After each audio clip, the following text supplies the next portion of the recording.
Cgtn top 5 from the highlights. Time to be happy. Part 2. I'm going to read it all again. North America, May 2nd. US protesters rally against Trump's policies on May Day.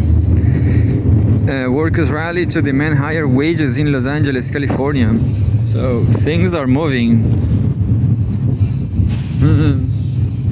Remember about socialism, will you?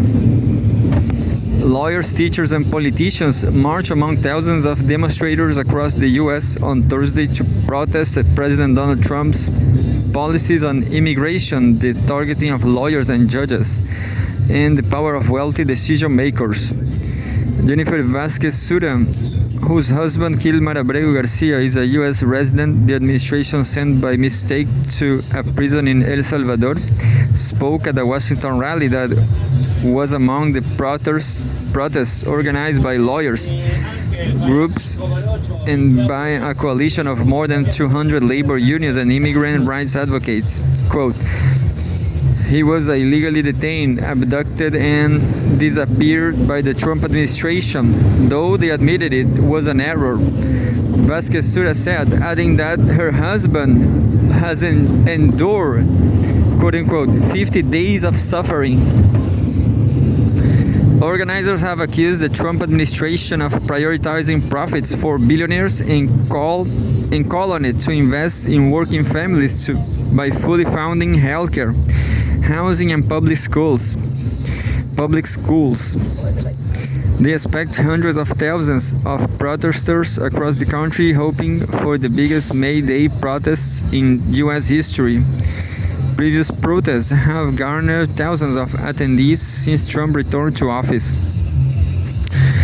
Days after Trump celebrated his first 100 days in office with a campaign-style event in Michigan, the rallies came as Democrats saw a unified response and a galvanizing leader, which is U.S. Senator Bernie Sanders.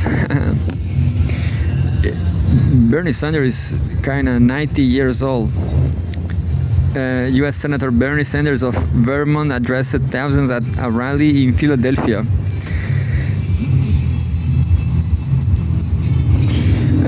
A protester wages an inverted American flag with the words "I dissent" alongside approximately 3,000 others, showing their displeasure with President Donald Trump, I guess. In the U.S., in New York, U.S. Representative Alexandria Ocasio-Cortez warned protesters that Trump and the Republican majority in the U.S. Congress, quote, are going after Medicaid next. Yeah, Medicaid, the Democrats' healthcare.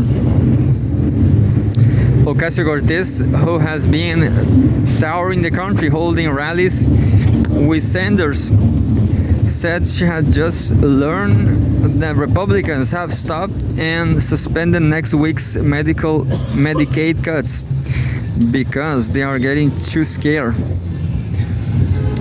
But our fight is not over because they have only suspended the cuts to Medicaid, the federal health insurance program for low-income Americans. She said there were 6,000 protesters in New York City and tens of thousands more demonstrating in Philadelphia, Idaho, Los Angeles, Denver, Phoenix, and Tucson, Arizona. Also in New York, hundreds of lawyers attended a separate, quote, National Law Day of Action, end quote. Even National Law Day of Action, even chanting, quote, respect our judges, give support, stand behind them and the court, end quote. Federal judges have claimed the Trump administration has failed to comply with court orders regarding foreign aid, federal spending, and the firing of government workers. The administration disputes that it has defied judges. Among the speakers in Manhattan was Stuart Gerson, who served President George H.W. Bush, a Republican. as an assistant attorney general and also served President Bill Clinton, a Democrat, as acting attorney general. Quote, this about country, not about party, end quote. Jefferson told the crowd, recalling that Bush told him when Clinton asked him to serve in his cabinet, quote, you don't pledge fealty to an individual, you pledge fealty to the Constitution. End quote. And that's it. Source Reuters. There's a news about Israel. World. Israel attacks target near Syrian presidential palace, Netanyahu says. So Cgtn is covering Syrian conflict, but not Palestine. Now, I guess everybody supports Palestinians, but we are living in a capitalist world. Materially, objectively, we are all supporting Israel, unfortunately.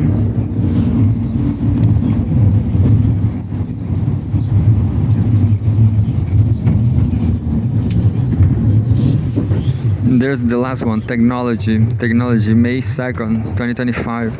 A short news. Technology. China nuclear power installed capacity tops 120 million kilowatts. We have a view of the Qinshan nuclear power plant. Yanqing is China's Zhejiang province.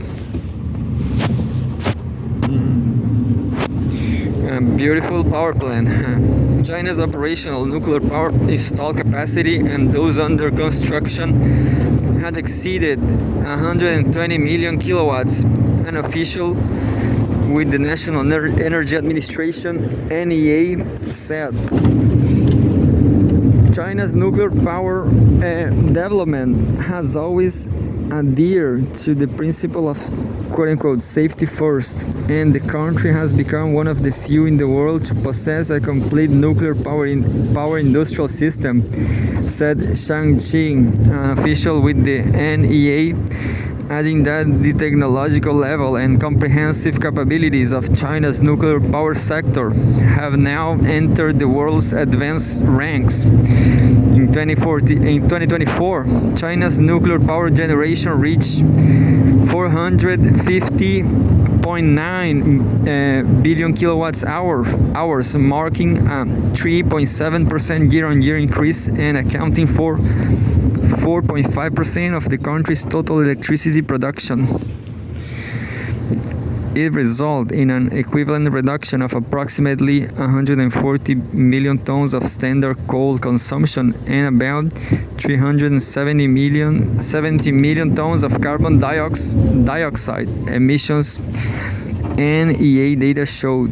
China's operational nuclear power units have consistently maintained an excellent safety record, with key performance indicators remaining at internationally advanced levels, according to the official sources Xinhua News Agency. And I have more time because this is another news from the tariff war.